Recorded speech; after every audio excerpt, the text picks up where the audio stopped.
Is Andrew up there? Andrew's with you? Okay. Is he coming back down? Thank you.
Good morning.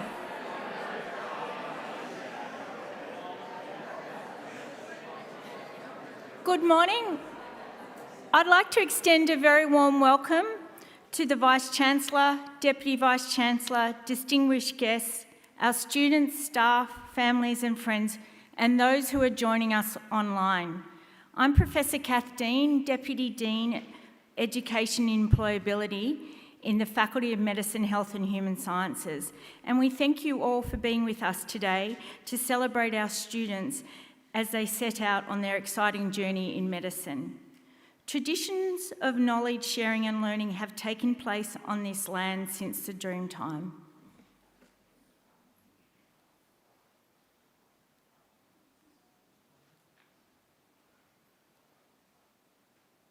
Welcome.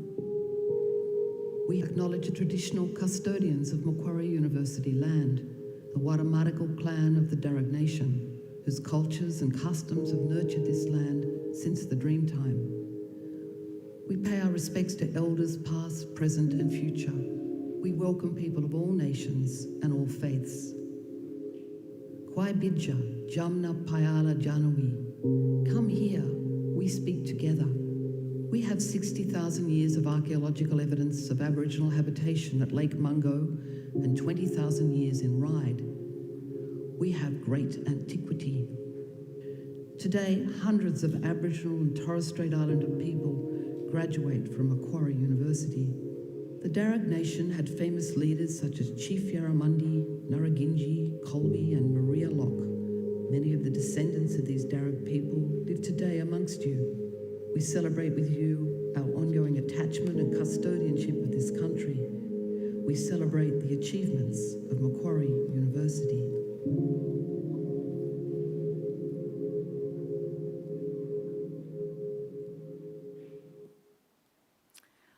I also wish to acknowledge the Wadamariko clan of the Darug Nation and pay my respects to elders past, present, and to all First Nations people joining us here today. It's my pleasure to introduce one of our current final year MD students, Pravini De Silva. Pravini served as the 2025 President of the Macquarie University Critical Care Society and has been actively involved in student leadership throughout her time in the MD. She has embraced many of the opportunities the program offers, including international clinical placements, medical symposia and outreach initiatives. Beyond her academic commitments, Pravini is deeply committed to community service and volunteers with organisations such as Girl Guides Australia and Macquarie Park Rotary. Today she will share a few reflections on her journey through the MD program and offer a warm welcome to our incoming cohort as they begin their own medical training. Please join me in welcoming Pravini.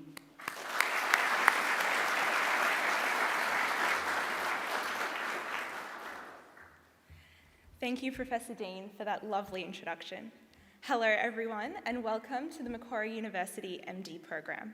I want to begin by offering each of you my warmest congratulations as you embark on this incredible journey. It is a privilege for me to be standing here today, and when I was asked to give this speech, I was deeply honoured and, for a moment, slightly concerned about the judgment of Associate Professor Ticini and Dr. Chu in choosing me. But as you come to know each member of faculty well, you will quickly learn that their support, compassion, and belief in you is an integral part of this program and will continue long after you graduate. But truly, being here with you at the start of your medical training is something special. Earning a place in medicine is no small feat. It reflects years of dedication, resilience, sacrifice, and belief in yourself, particularly on days when self-doubt was louder than confidence. Today marks the beginning of something truly transformative. Over the next 4 years, you won't just learn anatomy, physiology, pathology, you'll learn how to sit with uncertainty, how to communicate with compassion, how to think critically under pressure, how to support your peers and be supported by them. And most importantly, you'll begin the lifelong journey of becoming not just a good doctor, but a safe, thoughtful, and empathetic one. So right now, you're probably feeling a mix of emotions: excitement, nervousness, pride, relief, maybe even a touch of imposter syndrome. Every single one of us, including myself, sat exactly where you are right now, wondering if we were ready. And the truth is, no one is 100% ready. Medicine isn't about arriving fully formed. It's about growing into this great responsibility. One patient, one lesson, one experience at a time. And today isn't just about the start of a degree. It is the start of a community. Medicine is a small world. The people sitting beside you will become your study partners, your sounding boards, your debrief buddies, and very likely your lifelong friends. The strength in this program lies not only in its curriculum, but in the culture of support and collaboration, which you all will start to build today. So now, I should probably confess something to everyone, and that is, becoming a doctor was never my lifelong dream. In fact, throughout high school and into the early years of my undergraduate degree, I was absolutely convinced that I would become a paleontologist. And yes, that is the study of dinosaurs and fossils. That was always my plan. But in my second last year of my undergraduate degree, I had a passionate lecturer who challenged the way I saw the world and who challenged the way I saw myself. What began as curiosity soon grew into conviction, and before I knew it, I found myself stepping onto the same rigorous pathway each one of you has just travelled. The GAMSAT, the GPA calculations, the interviews, and then the very long, anxious wait. I'm sure you remember the moment you opened that email, the split second before you clicked, and then there it was. Tangible proof of every late night, every sacrifice, every moment you chose persistence over doubt. For me, that email changed everything. Within months, I had packed up my life in Melbourne, my family, my friends, my home, and I moved here to pursue medicine. It was exciting, terrifying, and the start of what would become one of my greatest adventures. What I didn't fully appreciate at the time was that this adventure would never be a solo one. One of the most important things I've learnt over the past few years is this: medicine is a team sport. No matter how capable, intelligent, or dedicated you are, you cannot do this alone, and you're not meant to. The image we see of the all-knowing lone doctor from Grey's Anatomy and from House, it doesn't exist.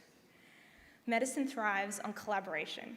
It depends on diverse perspectives, shared responsibility, and collective problem solving. Right now, you are surrounded by your peers who all carry diverse experiences: nurses, researchers, paramedics, radiographers, some even from non-science backgrounds. Appreciate the value that each person carries. Learn to listen. It's about being humble enough to ask for help and being generous enough to offer it. The habits of teamwork you build here will shape the kind of doctor you become. But I also want to take this opportunity to say this: medicine is not easy. In fact, it's actually really hard. There will be moments when you feel completely on top of the world. There'll be others when you question why you chose to do this in the first place. There'll be exams that don't go the way you hoped, clinical encounters that humble you, and feedback that stings more than you expect. There'll be long days, steep learning curves, and times when the weight of responsibility feels very real. But I have learned that you are not alone, and that you should never be ashamed to ask for help. I've come to find that medicine is designed to stretch you. It will not only challenge your intellect, but your character. What matters most isn't that you get everything right the first time. It's that you're willing to reflect, to learn, and to try again and again and again. Self-reflection is one of the most powerful tools I have developed here. Taking the time to ask myself, what could I have done differently? What did I learn from this? That is what transforms setbacks into progress. Perseverance will carry you further than perfection ever could. Those of us who thrive here aren't the ones who never struggle. We're the ones who keep showing up, who ask questions, who seek feedback, who allow ourselves to be lifelong learners. So there will be hard days, but there will also be extraordinary ones. The first time a patient places their trust in you, the first time a complex concept finally clicks, the moment when you realize just how far you've come. Those are the moments that stay with you. For me, they've become some of my most treasured memories. Sometimes it's something small but deeply affirming, like receiving a congratulatory email from Associate Professor Ticini after exam results are released. And let's be honest, we all love getting them, and we secretly collect them like they're infinity stones. And sometimes it's something unforgettable, like a once-in-a-lifetime trip to India, or the moment when I was standing in theatre during a knee replacement, and the consultant paused halfway through surgery, turned to me, handed me the bone saw, and told me to have a go. It was equal parts terrifying and exhilarating, and without question, probably one of the best days of my life. These are the moments that make challenges worthwhile, the ones that remind me why I'm here in the first place. I am not the perfect student. I do not get perfect marks. There are assessments that I have done badly in. There are also moments where I have done well. My view of success has changed dramatically since starting this program, and now I see success not as a HD or a perfect GPA, but as my willingness to keep trying, to take on the constructive criticism, to dedicate myself to learning a topic that I dislike, to never giving up. And this is something that I will continue to work on beyond the walls of this campus. And while medicine is a huge part of who I am as a medical student and a soon-to-be doctor, it is not the only part.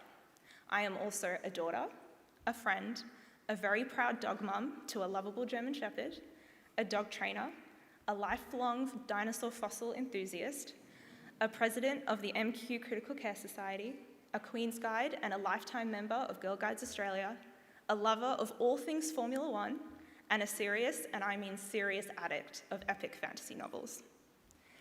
So medicine will take a lot from you, your time, your energy, your brain capacity, your sleep, but you must protect the parts of yourself that exist outside the hospital walls, the hobbies that make you lose track of time, the people who knew you before you could recite the Krebs cycle or the coagulation cascade, the things that remind you that you are human first and a clinician second. These parts of your life are not distractions from medicine. They are what sustain you through it. They will keep you more relatable, more empathetic, and more balanced. So, as you begin this next chapter, I'll leave you with just a few final pieces of advice that I have learnt along the way. First, lean into your cohort. The people beside you will walk this entire journey with you. Support one another, check in on each other, celebrate each other's wins, and pick each other up after setbacks. Second, when challenges arise, and they will, don't interpret them as signs that you're not cut out for this. They are not evidence of inadequacy, they are evidence of learning, and they are a chance for self-reflection. Growth is forged through perseverance, not perfection. Thirdly, hold on to who you are outside of medicine. Nurture it, protect it. Have a life beyond lecture theatres and hospital corridors. Spend time with your family and friends, travel as much as you can, read books that aren't Talia and O'Connor. Whatever fills your cup, guard it fiercely. And finally, the most important thing that I will say today is this. You are here for a reason. You earned your place. You belong here. On the days when it feels overwhelming, come back to that truth. I certainly still do. So here it is. There's 4 years ahead of you. That's 48 months, 22 blocks, 8 written exams, 7 OSCEs, 3 Vivas, and 1 life-changing trip to India.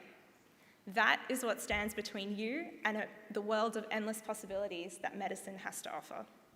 Woven through that list of numbers are friendships, mentors, challenges, triumphs, and moments that will shape the person that you are becoming. So, in the immortal words of Formula One commentator Crofty, it's lights out and away we go. This is the start of something extraordinary. Embrace it, lean into it, grow with it. Congratulations to every single one of you, and welcome to the journey of a lifetime.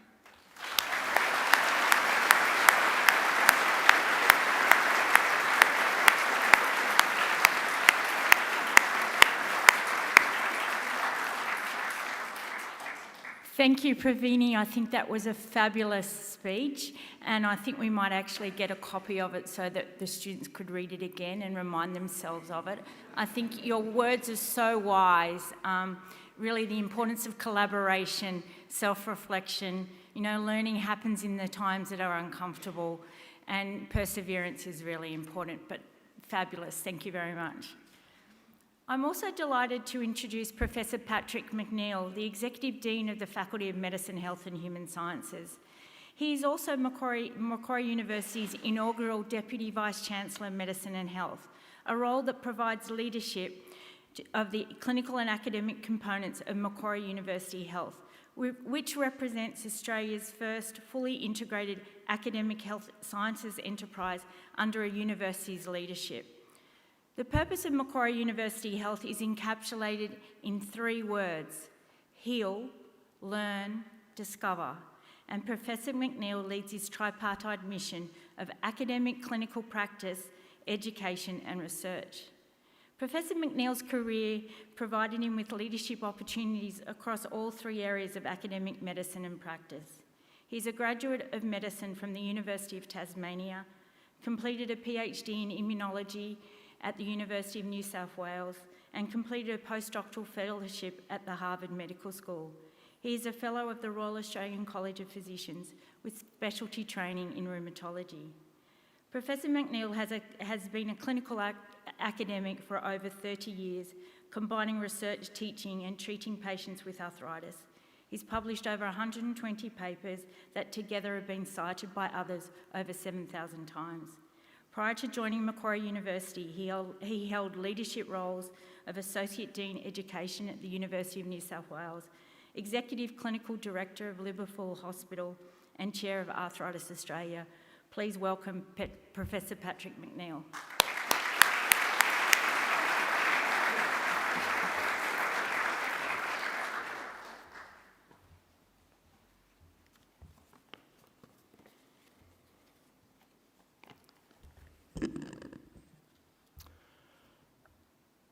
Vice-Chancellor, we have Lynn Cobley, Member of University Council with us. Welcome.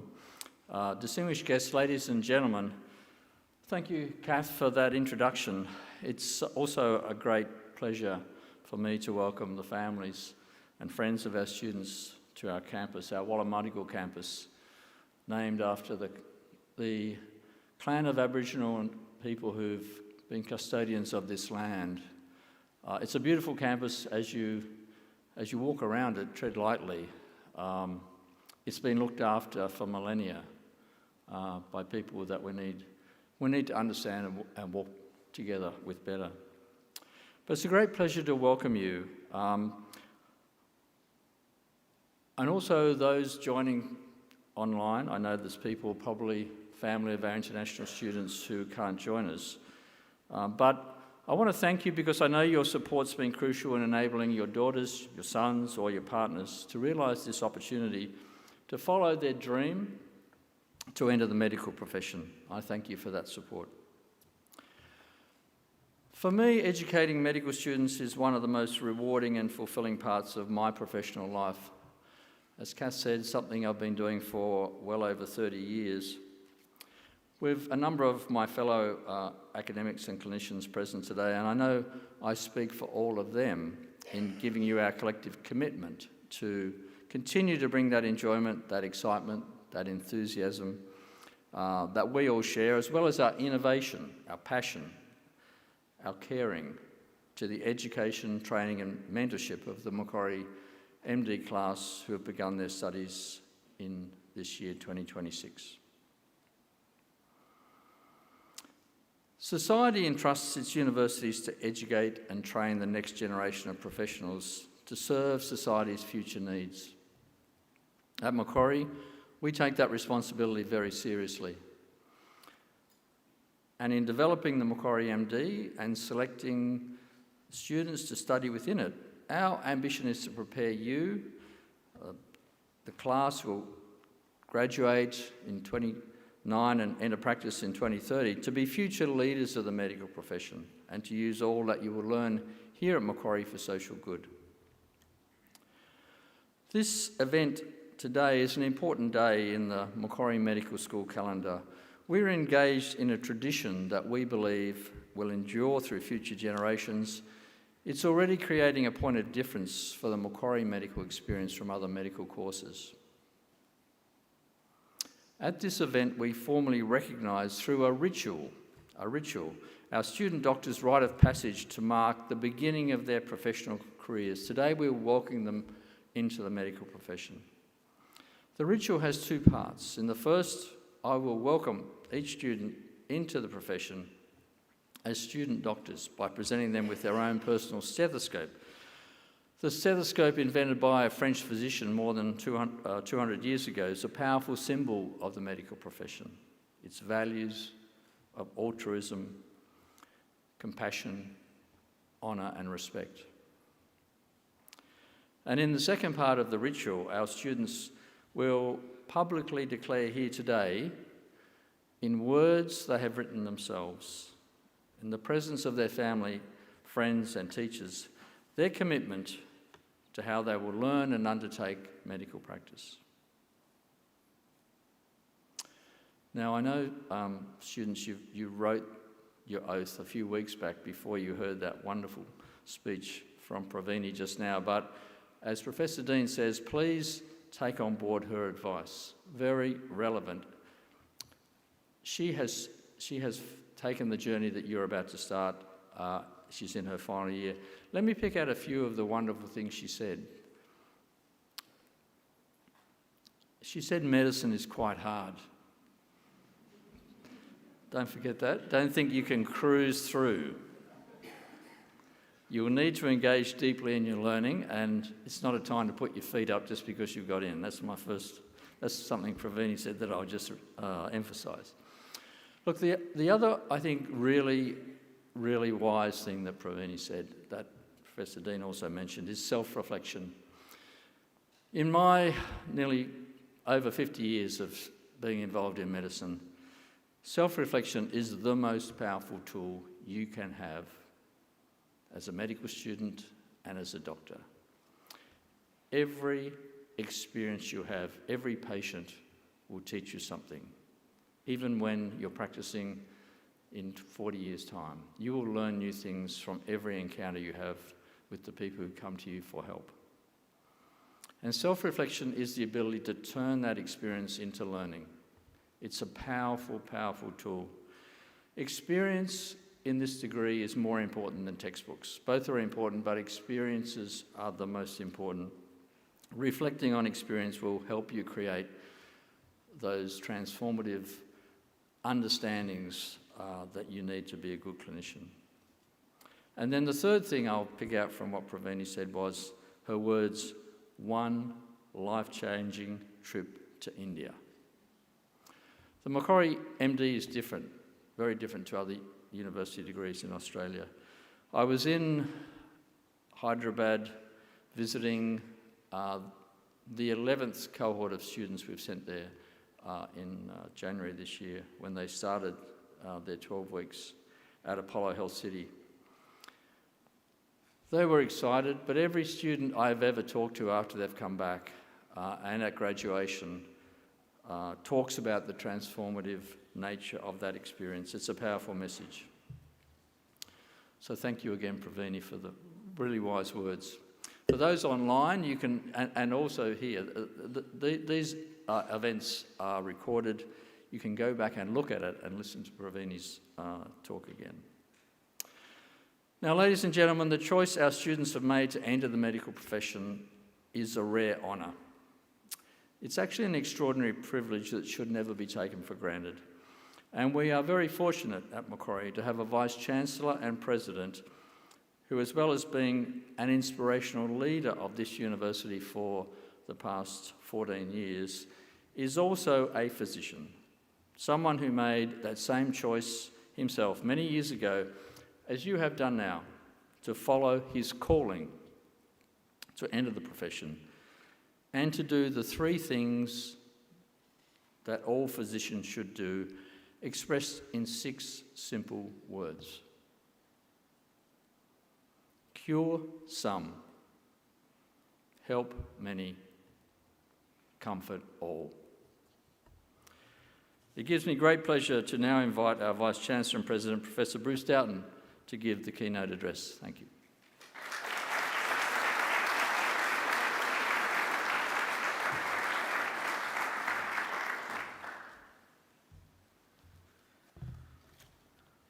thank you, Professor McNeill, for the introduction. And ladies and gentlemen, it's a great pleasure to be here today as we inaugurate the cohort of medical students, the class of 2026, to Macquarie University.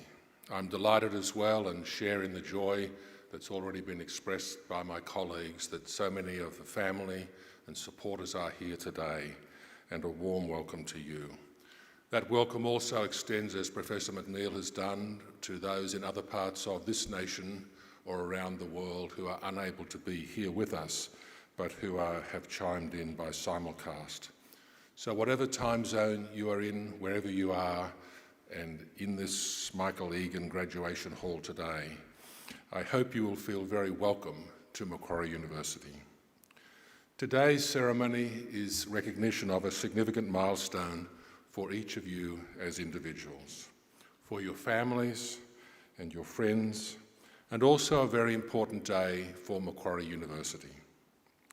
For each of you, this marks your entry into what I hope is at least partly, as Professor McNeill just said, the calling to medicine, as more than a career, more than a job, but a way of thinking and a way of being. Medicine is about both science and art. As the decades have rolled by, the science of medicine fills us with awe. At a quickening pace for sure, it is the quest for deeper and greater understanding of disease and how we as doctors might use the wonders of that understanding to alleviate suffering in our patients and to provide comfort and hope. On the one hand, the science of medicine is the search for more and more detail, that very granular understanding of causation of disease and how we can effectively treat disease.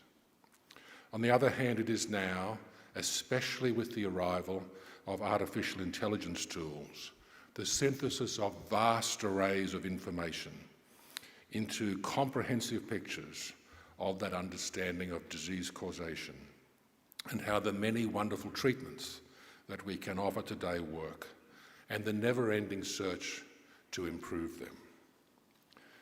These insights also tell us a lot about our health system and how it is working or not, and what we need to do as doctors, health professionals, and we anticipate leaders to remediate the health system. Machine learning and artificial intelligence tools will be remarkable in helping you to aggregate and understand the vast arrays of information out there in the service of your patients. But now I want to turn away from the science of medicine and reflect upon the other side of medicine, the art of medicine. This is about something very, very different. It is about the importance of words, the centrality of listening carefully, and the power of touch. It is about seeing the person before you not as an interesting condition or case, not as a diagnosis, but as first and foremost a real person. A person with all the complexity that it is to be human. To be human is to be able to feel joy, to dream, to be proud, to be excited at a new adventure unfolding, to be anxious, to embrace loss as a part of the rhythm of life, and indeed to deeply care about others. To be human and to be a good doctor is to wonder, who is he really? Where does she fit into her family? What is their work? What are his key personal relationships? For these real people, these real individuals, what are their worries, their fears, their hopes, and their dreams? This is not science at all. This is the art of medicine. And the art of medicine is also the fine line that exists between hope and truth when there is bad news to be discussed. The art of medicine is also about honesty. It is about saying when you don't know something and being honest about that, but not stopping there. It is about committing to try to find out the answer with all of your powers and curiosity. The art of medicine is ultimately about engendering trust and confidence. You have started in a medical education program which I believe to be the most innovative one in the nation. As our students, you will be at the very leading edge of preparation for a lifetime of professional success and, I hope, fulfilment. Through the dedicated attention to the design of this program by Professor McNeill and his wonderful colleagues, some of whom are with us here today. It is a truly unique program, most particularly as it is likely, and Professor McNeill referenced this, the first truly global medical education program. You will have opportunities to study here on this campus, at other hospitals in this city and around Australia, but also far beyond this country, not in a cursory way, but in a deep way, which will prepare you not only to care for individual people, but also to understand better the health system and where doctors fit in. My hope is that many of you will emerge as leaders to reshape our health systems at a time when societies and governments across all Western democracies are challenged to keep pace with how to provide safe and effective care and to keep it affordable. Each year when Professor McNeill asks me to address the entering class, I ponder what I might say that might be useful as you embark on this journey. And each year I go back and tell myself, Dowden, write a new speech. And one year I tried it out and I didn't like it and it didn't go over as well, so I'm using one that I've used a number of times before. Here we go. Several recurring thoughts come to mind for me. Firstly, as I have done with each new class at this ceremony, I suggest, and wait for it, Professor McNeill, you take a deep breath and all relax. You have achieved the hardest milestone of anyone interested in a career in medicine, and that is getting into medical school. There'll be lots of people tell you along the way about how difficult the further steps are, how hard the study is, and it is really hard, as both Pravini and Professor McNeill have said. How hard the exams are, how hard it is to get the postgraduate training program you want to be in the city you wish to live in the hospital you want to be in, how hard it is to align schedules with that of your girlfriend, your boyfriend, your spouse, your lover, how hard it is to get a lifestyle that fits with the children's weekend sporting activities, that fits with the dog's grooming appointments. It's all so hard, and so on. But the reality is, all of that may be true, and it is, but none of it is as hard as getting into medical school. So just for this day, I say well done, and my first bit of advice is to briefly relax. You've already achieved, in my view, the hardest milestone. Now, just the other day, Professor McNeill and I were talking about this, and he urged me to go easy on urging you to relax. And he's right. And I'm going to say it more bluntly than either Pravini or Professor McNeill. It's damned hard. It's damned hard. And you must never forget that. Don't get behind. Engage in everything you're supposed to engage in. Don't rely on AI tools to think you can skim over the surface, because I can promise you it doesn't work. So in the big picture, relax today and tomorrow, but it is damned hard. Okay?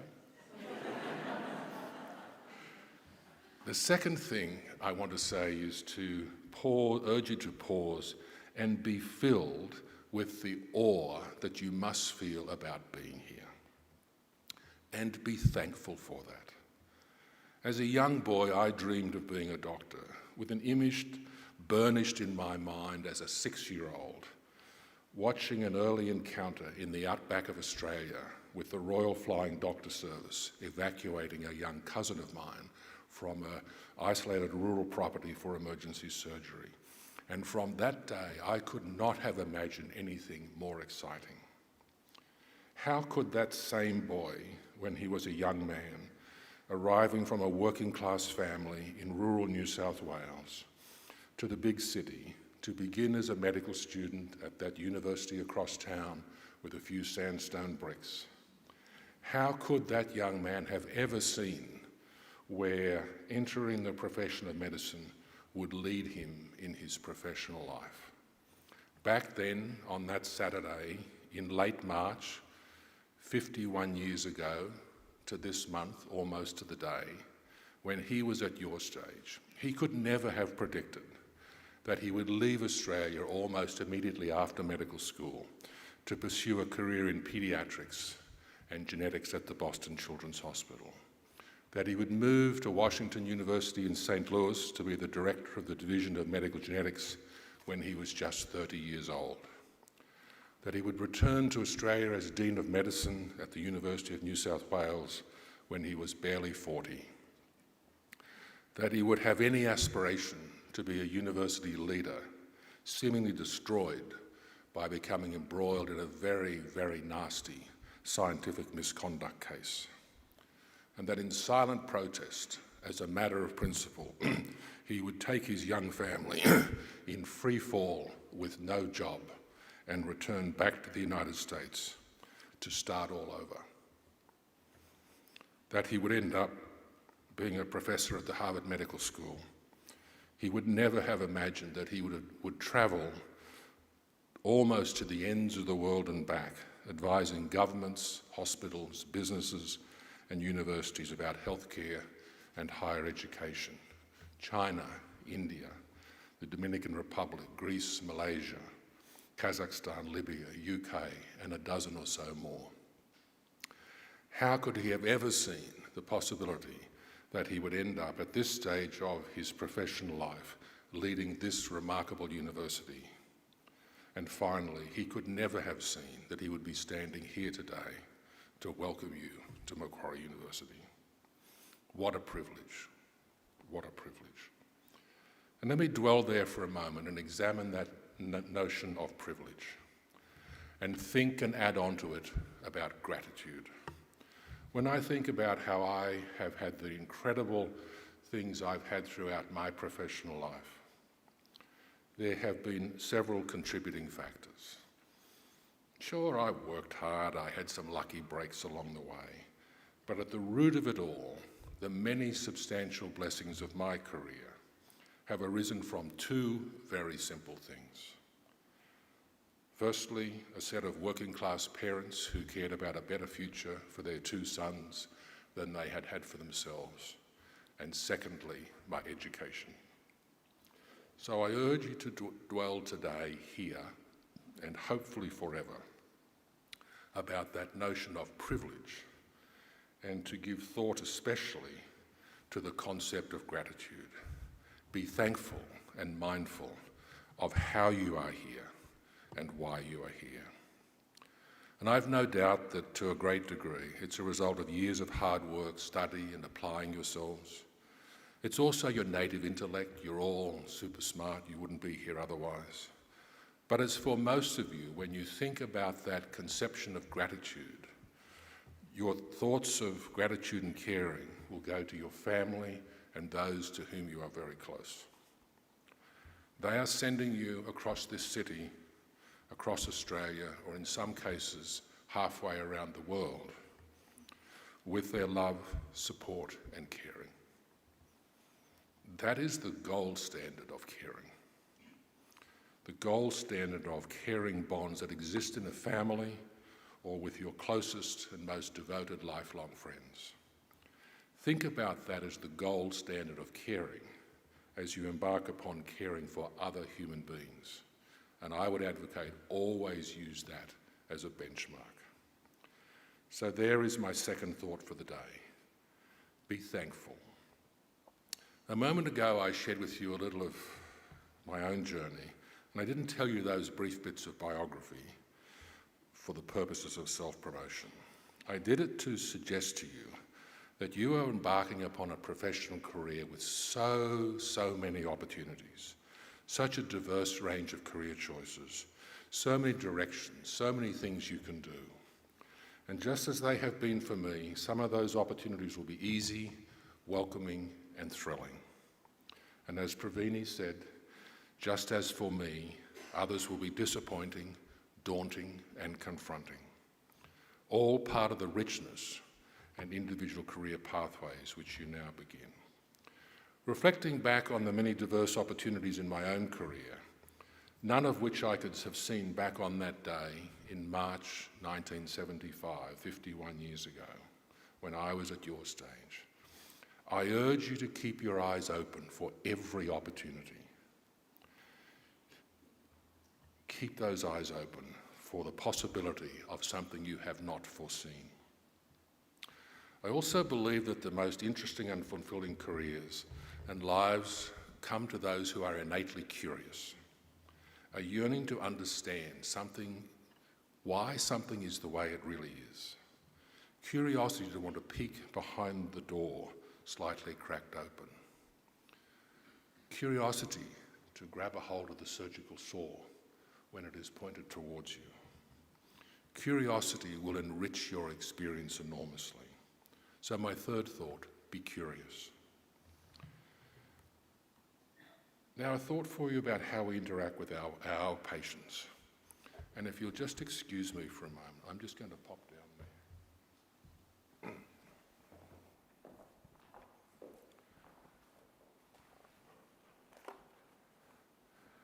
Now I've moved down here to be deliberately on the same level as you are. And I want to gently but firmly remind you that we are all, always on the same level as our patients. We stand on the same ground as everyone else the world lives on, not above, not superior, not elevated to some exalted status of being the doctor.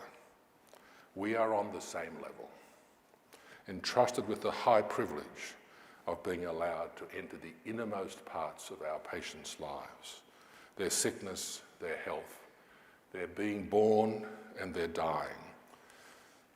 So very much of the wonder of medicine is about making our patients better, cure and healing, but sometimes it is about stepping back, letting go, respecting that the cycle of life is unending and unpredictable, that like us, our patients are born unto this world, and they too die from this world. What I'm driving at here is the people for whom we care should be at the very centre of our attention, the centre of the health system. We in the health system should serve those who need us and not the other way around. Overtly or subtly, in my view, in too many developed countries, including Australia, the health system, that is the way healthcare is delivered, is too much about what is good for doctors and the health system, and if we are brutally honest, patients are down the list of priorities. So this thought here is to genuinely keep the real person, that is the patient, in front and centre always on the same level. Onwards. Keep your eyes and ears open to the possibility of finding a good mentor. Several years ago, I gave the hardest public address I've ever given in my life. Then, as I entered the Great Hall of the University of Sydney for the memorial service of Emeritus Professor Riven Blackburn, AC, I felt daunted. Dr. Blackburn had been my mentor for just over 40 years, and he had just died at the age of 103, quite remarkably. He was my closest mentor and a dear friend for all those years. He was the doyen of Australian medicine. As Professor of Medicine at the University of Sydney and the Royal Prince Alfred Hospital, he founded in and for Australia many of the disciplines of medicine you will study today. He had travelled a road less travelled. In his young days, he did not go to the traditional places of postgraduate training, the great teaching hospitals of London, Edinburgh and Glasgow. He went instead to Columbia University in New York City and the New York Presbyterian Hospital. And I first met him when I was a clinical student at Concord Hospital, and to this day, I could take you to the bed space, bed 5, ward 120, where I first met Dr. Blackburn. He consistently modelled for me the essence of a calling to the practice of medicine, that it is about the whole patient, not just their illness, not just their organ system, and certainly not their interesting lab result or their molecular defect, but always the whole person. His mentorship also extended to fostering my curiosity of the link between scientific discovery and advances in the understanding of human disease and treatment. He gave me wise advice, often against the advice of many others. Many others told me I was ruining my career by leaving Australia at a very early stage and going to the United States, and I would never be welcome back. It seems to have kind of worked out okay. He understood me, and he knew what it was like in my case to yearn for the road less travelled. So my advice here is keep your eyes and ears open for the possibility of finding a good mentor.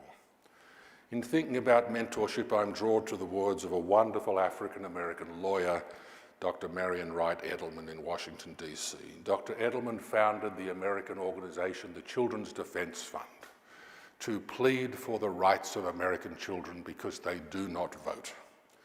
In her book, Lanterns, a memoir of the mentors in her life, she defines mentors as those who, and I quote, illuminate dark and uncertain pathways, calm and still debilitating doubts and fears, with encouraging words, wise lessons, gentle touches and firm nudges, and faithful actions along the journey of life. What other thoughts? You are now plunging into the study of medicine, and I'm confident that you are finding it's very full on.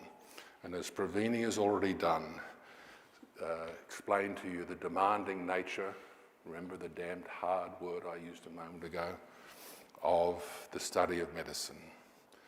And I'm here to tell you it doesn't change for a long while. Life in medicine requires great commitment. But despite all of that, heed Pravini's words. Think about work-life balance. I'm no shining exemplar of that, so I'm just going to leave that one there for you and urge you to think about work-life balance. I especially urge you to keep in touch with your family and close friends. A quick text message, WhatsApp or Instagram or Facebook or whatever platform you use these days that I'm way out of touch with, doesn't really take that much time, and it means the world to these folks. Let me offer you a couple of final reflections. Increasingly, as the years and decades have rolled on for me, I have come to regard what medicine has offered me, starting out those years ago in 1975, as a gift. In fact, two gifts. The gift of roots to be part of a profession which carries time-honoured, lofty and noble traditions. A calling, if you will, a calling to service, to serve those who need us, to bring to them the art and science of our craft and profession. Your program here at Macquarie will give you ample exposure to the best of those time-honoured, noble traditions. But it will also challenge you to think about those aspects which need change, and indeed, those which need to be seriously relegated to the historical archives of a bygone era.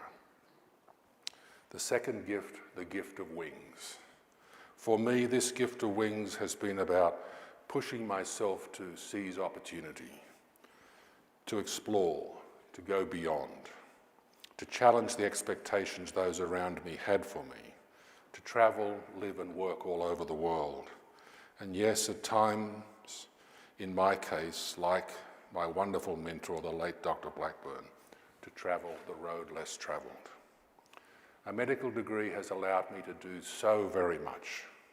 That metaphoric gift of wings has not only stimulated my intellectual curiosity, but also as a clinical geneticist, it has introduced me to many wonderful families and children, often at the darkest times of their lives.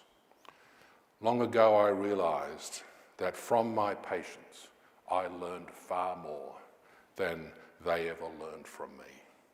From them, I learned about courage. From them, I learned about resilience. From them, I learned about compassion and acceptance. And from them, I learned about the difference between empathy and sympathy. When you least expect it, something will happen that will make you realise that we often touch people for whom we care in a very lasting way. For us, it's what we do every day in, day out, week in, week out, year in, year out. But sometimes, in fact, more often than we might think, we touch patients and have a lasting impact over time. They allow us into their lives to share their joys and their sorrows, all in the quest of healing of body, mind and spirit. A few years ago, out of nowhere, sitting in the chancellery over there, I received an email from a US college student. Didn't recognise the name, almost hit the delete button, but opened it up. And it read, and I'll just read a short part of it. Dear Dr. Dowden, about 21 years ago, while you were working in St. Louis, Missouri, you helped my parents get through one of the toughest times of their lives. My mum and dad, and she mentions their names, had their first baby, a little boy whom you diagnosed with a rare, devastating genetic illness, and she used the name of the illness. She went on, at only 2 months old, my brother Mark eventually succumbed to his illness, causing my parents to enter one of the darkest times of their lives.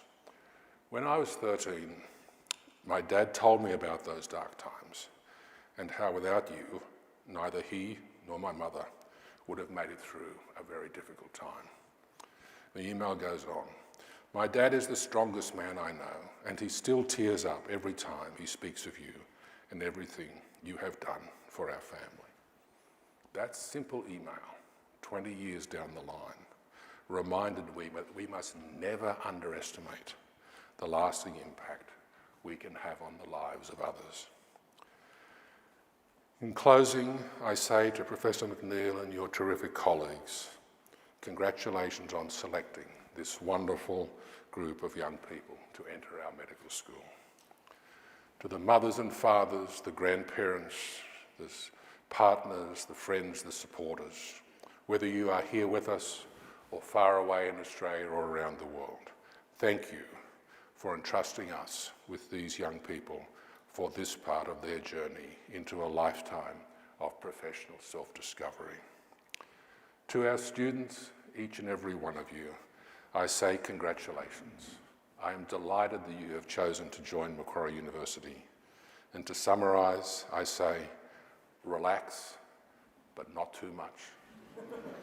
Keep those professional doors open for as long as you can. Every single day, contemplate the importance of gratitude. Always put the patient in front and centre. Find a mentor you like and trust if you can. Do look after yourselves and each other. Don't forget your family and close friends. And most importantly, as this your journey begins, never forget those two gifts.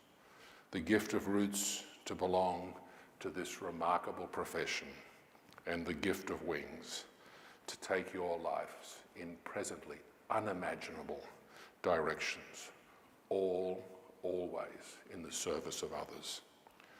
My wish for you all is that you will live lives that will be filled with good health, professional success, and abiding personal happiness as future practitioners and leaders of medicine in this nation or wherever your remarkable careers will take you. These are my thoughts for you. Welcome aboard.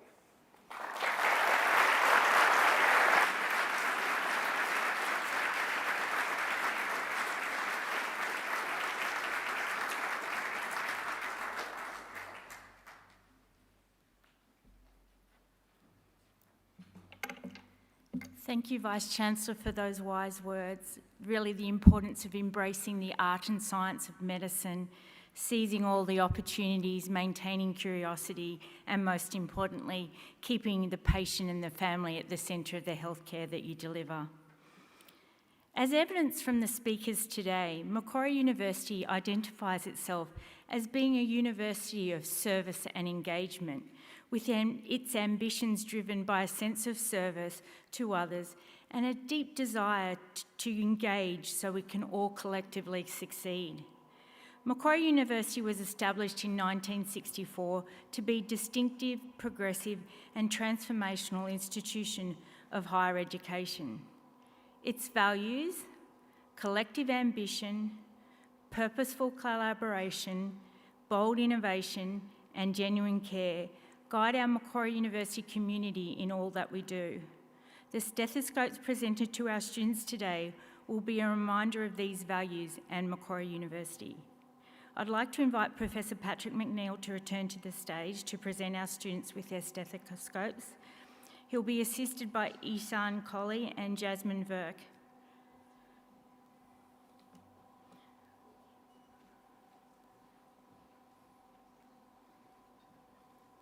I'd like to introduce our new cohort of Macquarie MD students. Tijand Anand.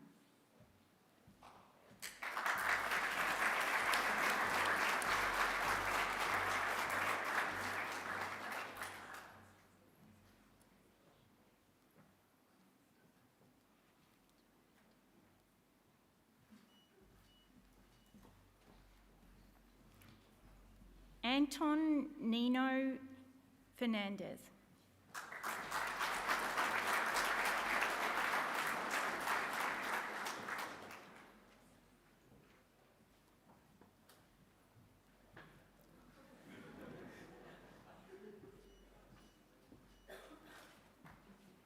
Austin Atherton.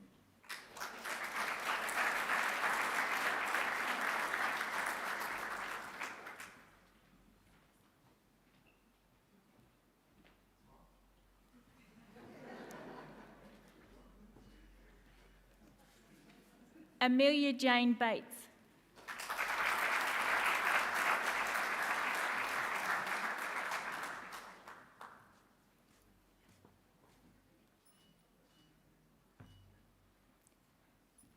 Amina Ben Khalifa.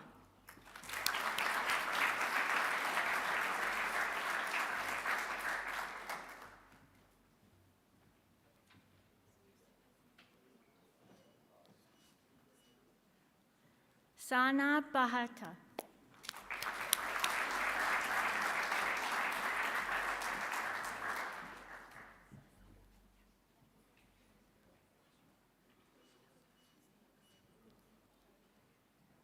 Tanusri Bigmagani.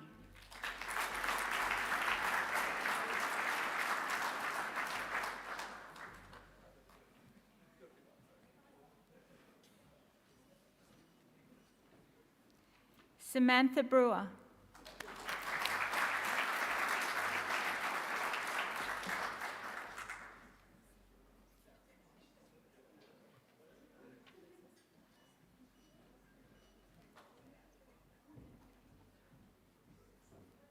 Melanie Britton.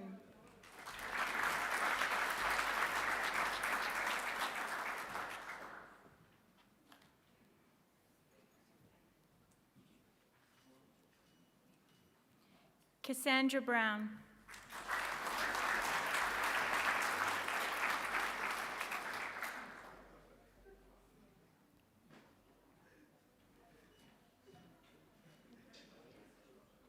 Louis Bucket.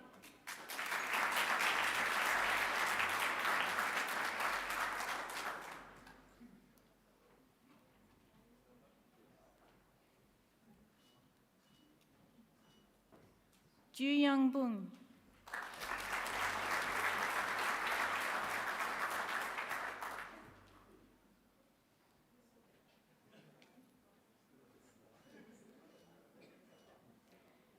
Vanessa Chalkley.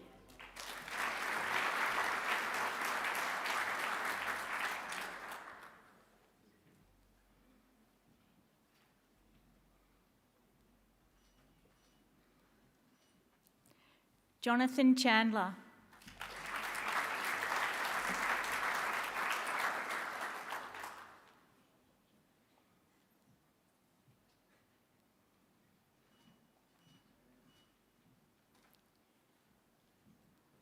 Amira Chernikova.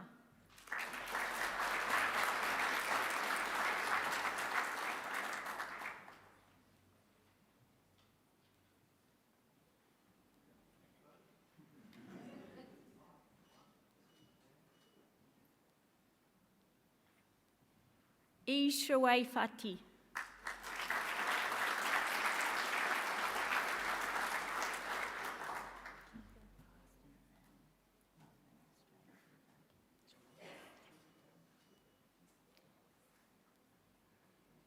Leora Konya.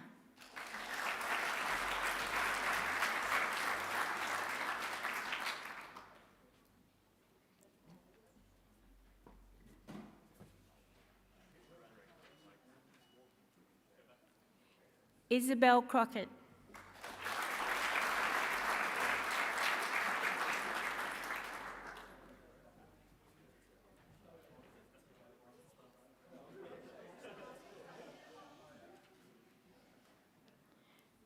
Yaswini Danala.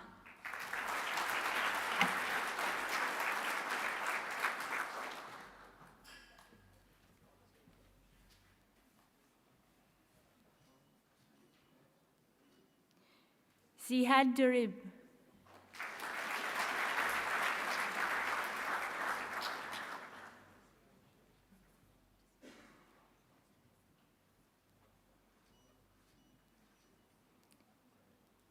Brendan De Silva.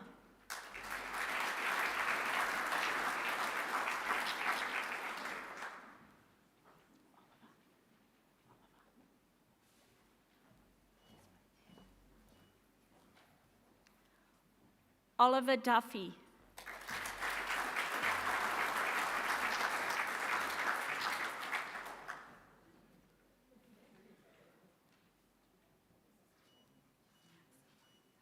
Lily Dunlop.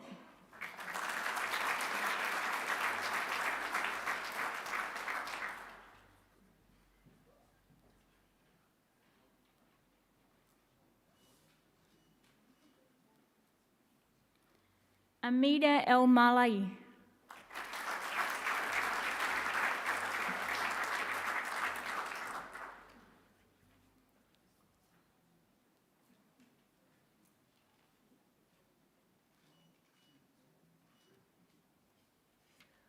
Claudia Fanuli.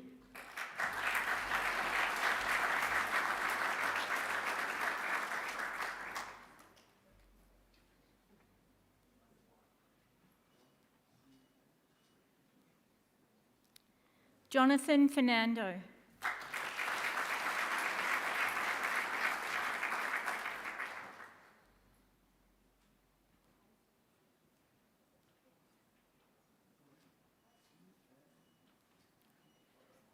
Christoph Fotopoulos.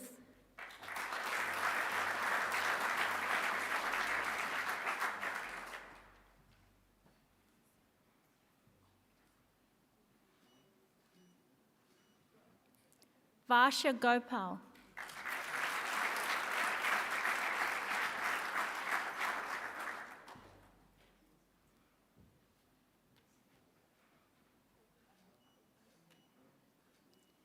Maya Grantham.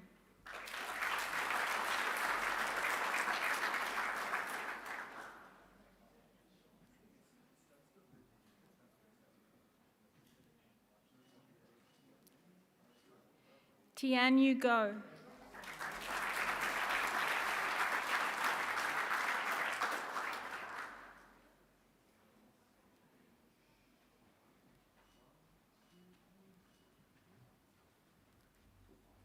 Joseph Haydemus.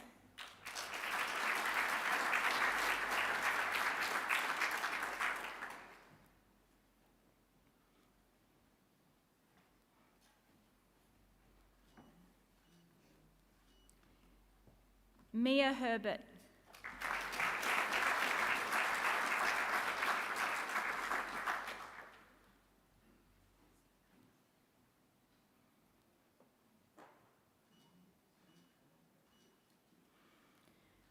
Jonathan Hertz.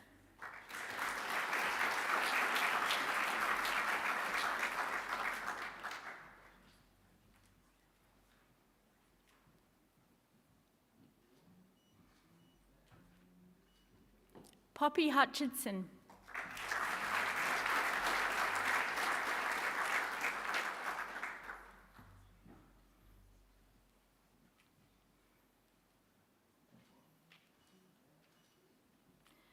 Bawantha Jayawardenen.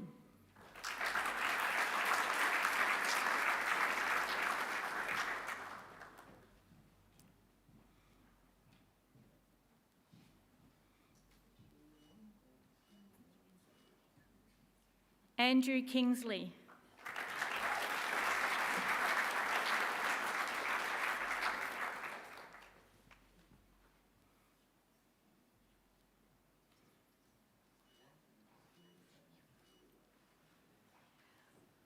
Olivia Mackenzie.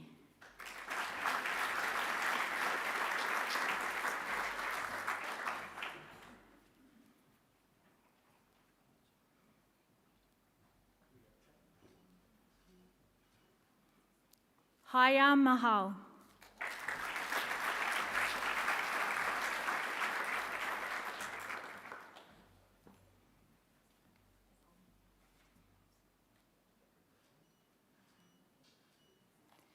Daniel Masood.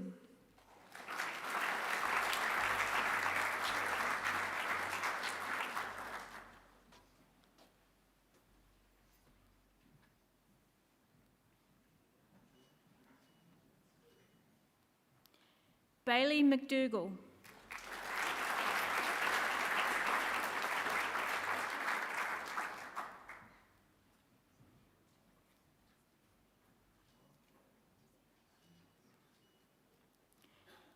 Shrishti Mitra.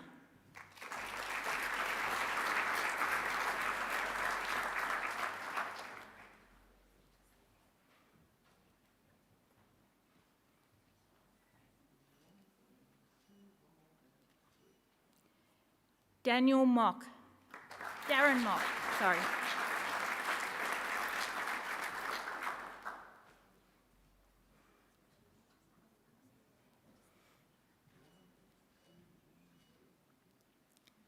Philip Morgans.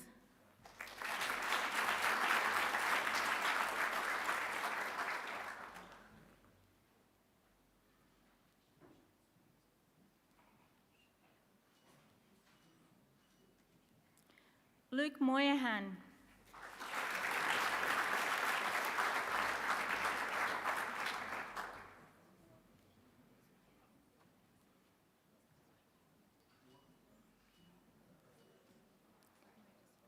Seong Namkoon.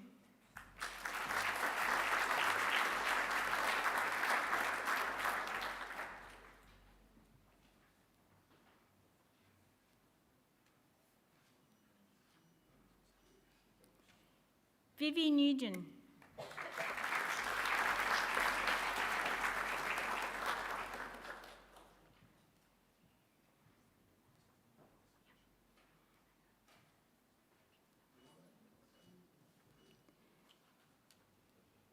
Namitha Patel.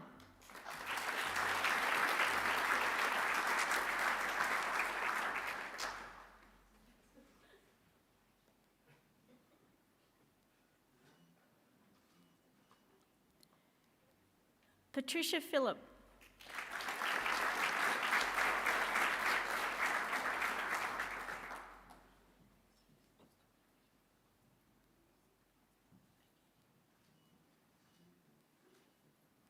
Shuranshi Raj Singh.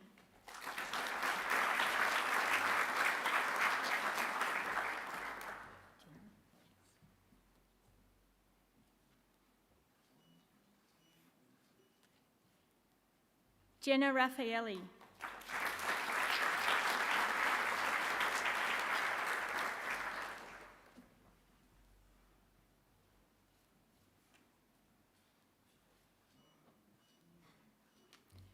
Alexander Raptis.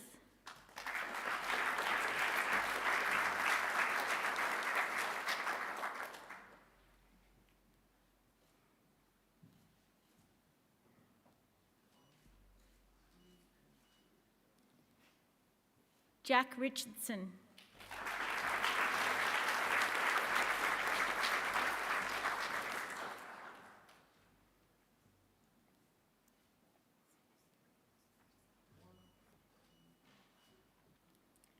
Emily Rose.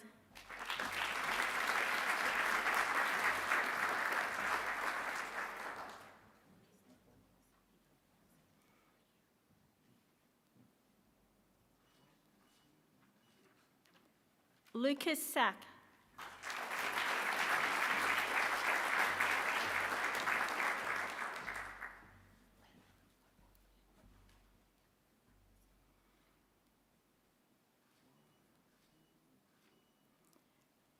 Liam Shirley.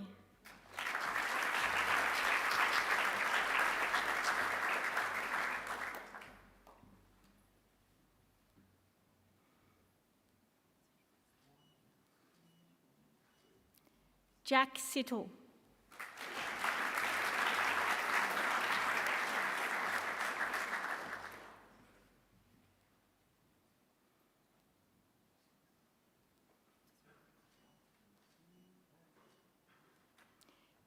Mariana Simonetto.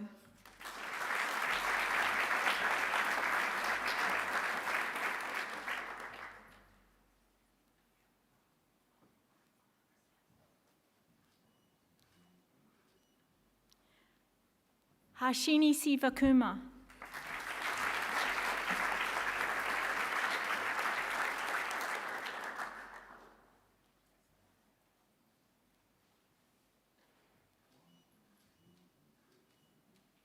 Shaweti Shatana.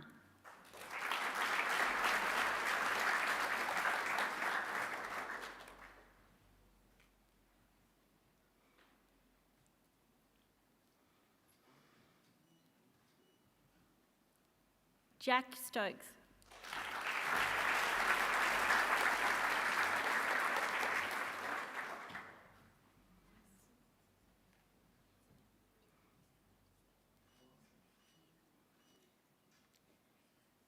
Annabelle Strawn.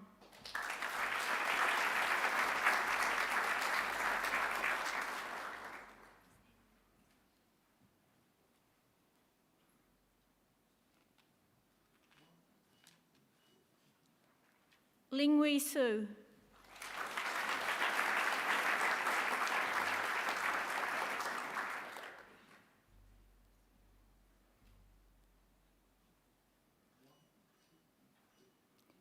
Christopher Thorpe.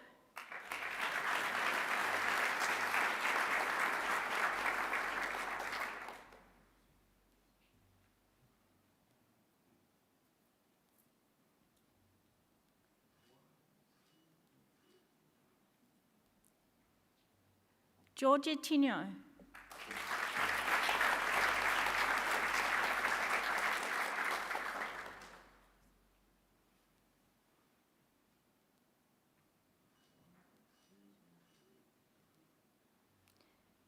Nicholas Tokor.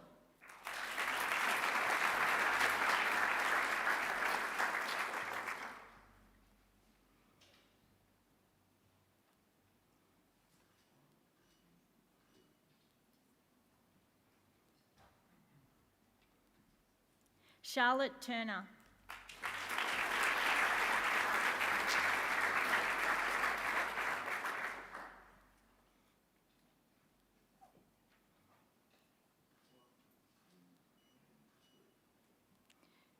Lily Vance.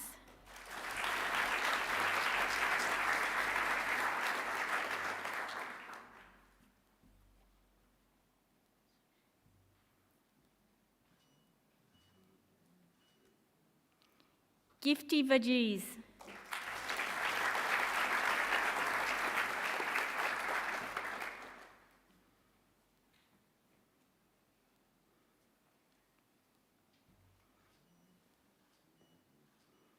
Neha Vijay.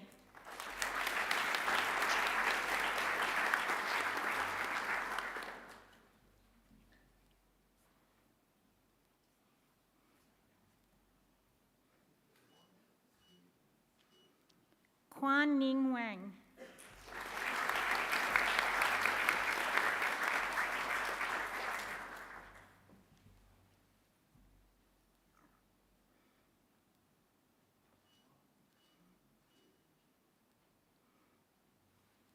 Daniel Wright.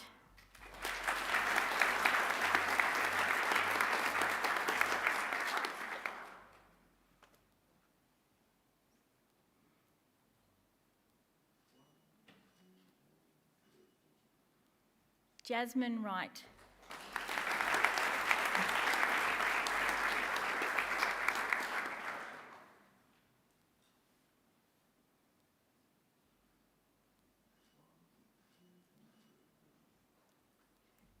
Saki Yoshizumi.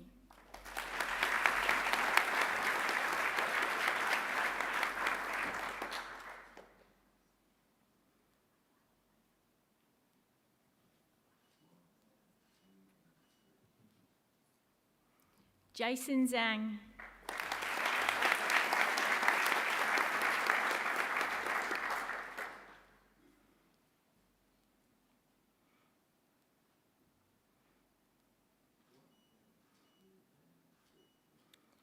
Tehran Zhang.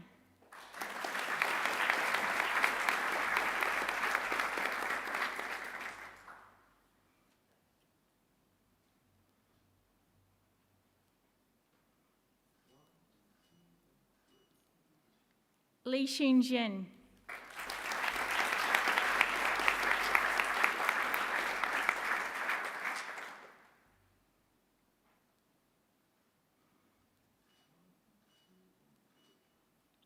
We'd also like to acknowledge Mars actor, Eli Gurman, Sophie Patterson and Michael Shipapanti who are unable to join us in person today. Congratulations to the class of 2029 Macquarie MD students. I will now welcome Patrick McNeil over to the mic here to introduce the student oath.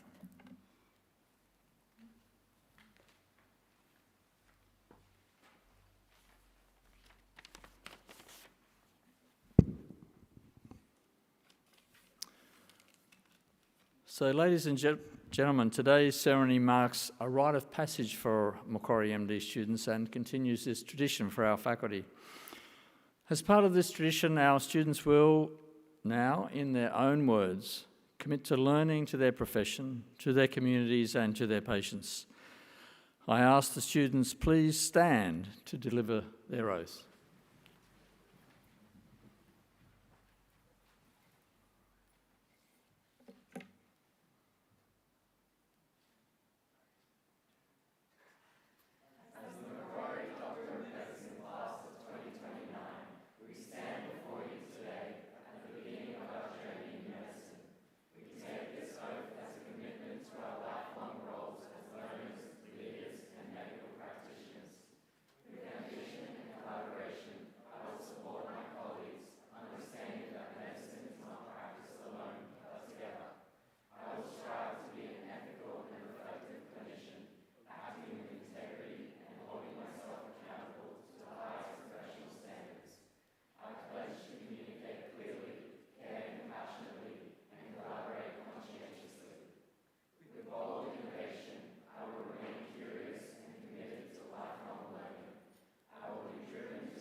think that oath echoes many of the talks we had from the speakers today, so just congratulations. I want the students to please remain standing. We're going to take some official photos first of the group, and I'd like to invite the Vice-Chancellor and Professor Patrick McNeill to be involved in these photos. I think we're just getting a ladder.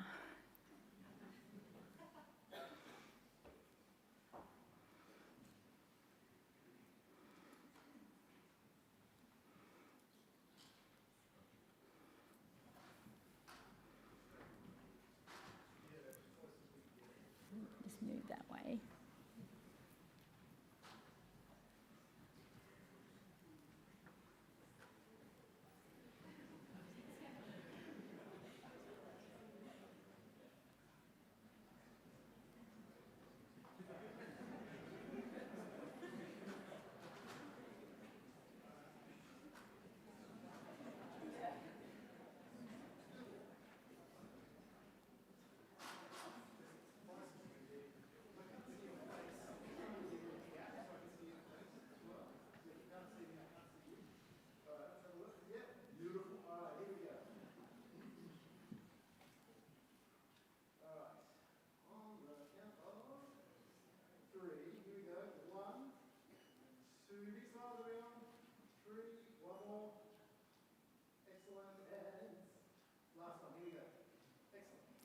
And I quickly will invite the audience to just move around and also take a photo that they might want to. Just.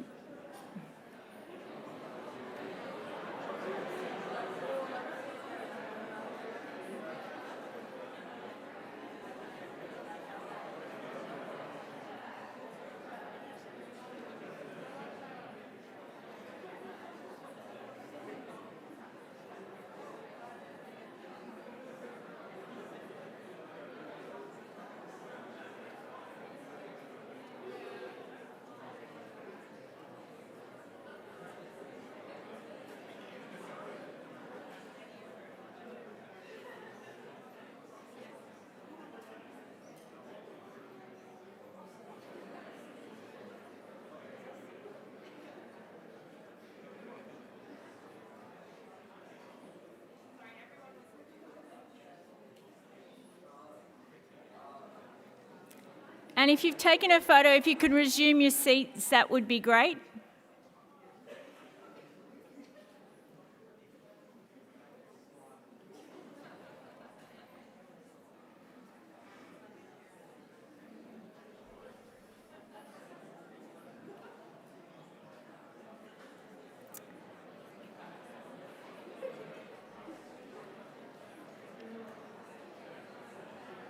Okay, if we could just resume your seats, and I'd like everyone on stage to stay standing for the moment. That concludes our ceremony. The Faculty of Medicine, Health and Human Sciences warmly invite you all to join us for refreshments outside on my left. I'd like to thank those joining us online remotely today for sharing this wonderful celebration as we wish our students well. I'd also like to ask you to thank the people involved in planning this event, the university's graduations and events team, faculty staff, particularly Catherine Knight, and our student ambassadors. You can meet up with the students outside on the left. If you all stand and congratulate our students, and our Vice-Chancellor and Executive Dean will lead the students out through the main aisle. Thank you.